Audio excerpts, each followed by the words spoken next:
This machine is made in China and installed in India by Trasy Enterprises. The model of the macvhine is RTH. This is a hot melt coating machine used for making Lable Stock. This is a fully automatic and high-speed productive machine. The maximum coating speed is 150 meters per minute.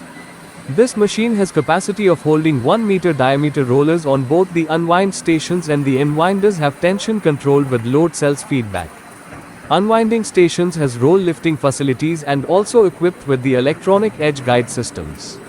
This video shows machine is coating 15 GSM of glue on silicone paper and laminating to 80 GSM of chromo paper. The machine has a air blade rotary blade slitting system inline for trim removal. It can rewind up to 1 meter diameter. The rewinder tension control is programmed and uses a servo motor. This machine is 10 meters in length, 4 meters in width and 3 meters in height. It requires about 60 HP connected electric load and also provision of compressed air and chilled water circulation.